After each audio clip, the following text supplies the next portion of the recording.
It's AJ. It's UKRecordShop.com, and we've got Ironik, man. Yep. Getting some big celebs in here, man. Yeah, exactly. It feels good to be here, man. We're in the UK Record Shop headquarters. What's going on? You alright? I'm all good, man. I'm feeling good. What happened yesterday?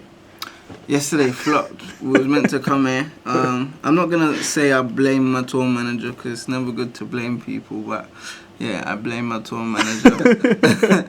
We couldn't make it, so we had to reschedule for today. But it's all good, man. We're here, ready to talk about some stuff. All right, cool.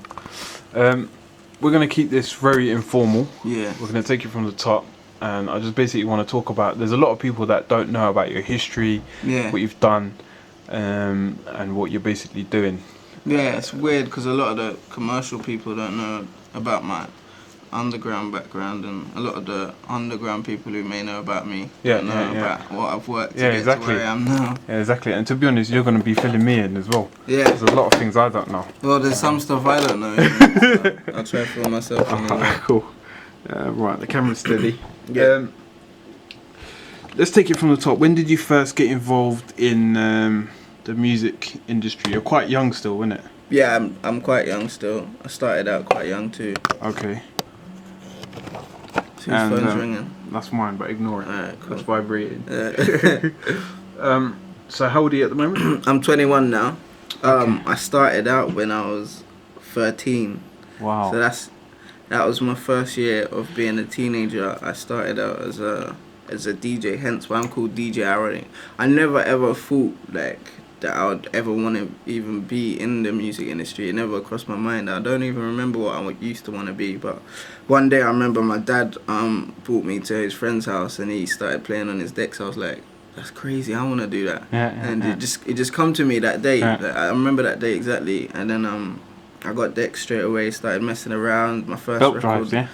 No, direct drives, I think, but then it wasn't that long ago. Yeah. And I think it was Newmark actually, Newmark direct drives, and my first record was Rewind by Craig David and Artful Dodger. That was so I was pretty much around the whole old school garage scene, and my uncle is Steve Gordon, the owner of Twice as Nice. Oh right. Some people may not know, but I didn't know. Yeah. We deal with them a lot. Yeah, man. Twice as Nice, a big promotion company. So I speak to Joe a lot. Yeah, Joe. Yeah. So big shout out to Twice as Nice because they helped me out a lot when I was younger, when I was coming up, when I first started, and being around that all the time, all the old school garage, it kind of influenced me with knowing all the good songs that were out and knowing about all the old school garage scene and all the Creed and all the PSG and people like that. So anyway, when I was 13, we just went on to I think the first thing I done was an event with Soul Solid crew. These times Soul Solid were massive, like they had. Was that during the 21 Seconds era and all that sort of stuff? Yeah, I think it was just when that was getting released, and it just when they was having all their success. So I was still like 13, 14. Started touring around the whole country. I remember I was even doing over 18s, and these times I was like this small kid who's 14, 13. I used to have dreadlocks as well. I'm not sure if I had them then. I used to have dreadlocks, and then I remember one time we tried to get into Brighton. I was meant to be doing a DJ set there, and they didn't let me in. Okay. So we had to go all the way back to London, and it was just all long. But yeah, man, I started out very, very young. Started the DJ thing, and then I went on to producing when I was 15. Okay. Started on my PlayStation. Started producing for Music 2000. Yeah, Music 2000. I heard that. Yeah, that was a good program though. They should make a Music 2009. Is there even one? I don't know, bro. But I remember that program still. Yeah, they need to make that still. Yeah. But yeah, I started out on that. Went on to started making music on my computer, and then things just kicked off from there. Really, I started working with a lot of the grime artists, especially around North London. There was quite a big sort of.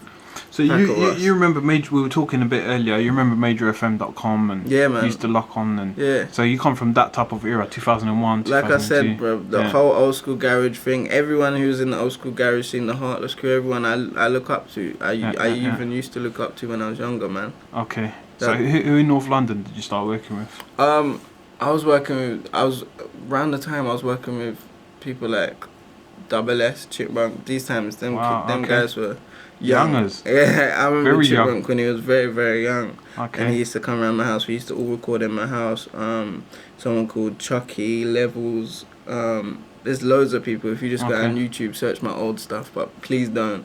But you'll find a lot of the old stuff that I used to do. I remember the first probably big one I did was one song called Venom Rhythm. Okay. And then I had one called Beyond the Sky. Which just caused a bit of heat with my production skills in the whole underground grind scene. And I suppose from then, from being around all the MCs, I started getting influenced a bit to write my own stuff. And these times I was about 17, 18. And then just from there, I just started thinking about my own lyrics and writing my own stuff. So I haven't been writing that long, but since I'm about 18. Alright, so this is going back to, so basically between 2005, 2006, you were DJing, concentrating on that, and then came when you first released a single in 2007. Yeah, exactly. I released So Nice in 2007, but that was just independently, just with my own money and everything. We done the video, family low backing. budget video, family back and everything.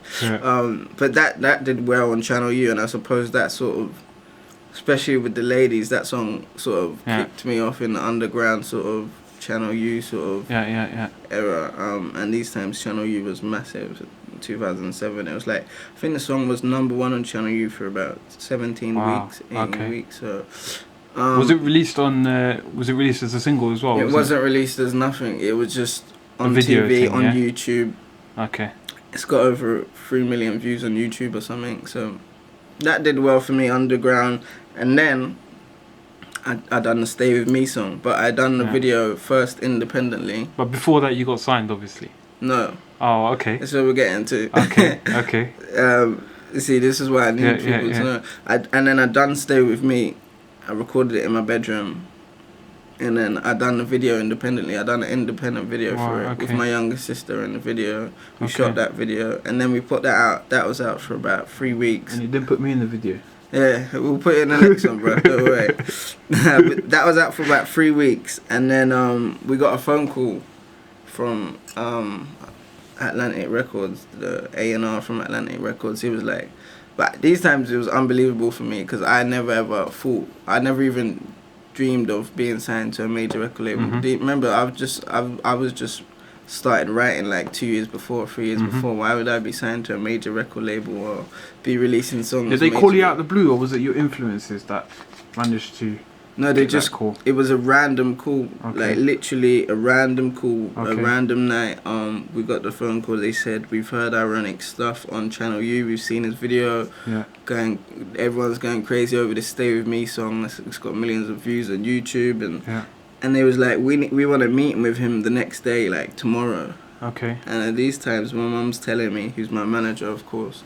And I'm like, I don't believe you, man. I thought she was messing about, or someone's messing about. Because we get phone calls, literally, of people trying to prank or mess around all the time. So I was just like, I really don't believe what you're saying. And here I am today, signed to a major record label. The rest is history. Stay With Me is basically got signed, that track, innit? Yeah. That's that particular track got signed. Yeah. Okay. And then that charted as well. Yeah. And tell me about that track then. Where did that take you? That basically put you on the map. That basically brought me out to the mainstream audience. A whole different audience. There's a whole different world when that come out. Like, my video was on like stupidly a lot with the second Stay With Me video, the commercial one. And it was just everywhere, man. It was just unbelievable. I couldn't, like, that's the first time I saw my video on bass or anything like that. So it was good for me, man. But yeah, it just kicked me off commercially. We're going to leave it there and come back to part 2 in a second, yeah? Okay.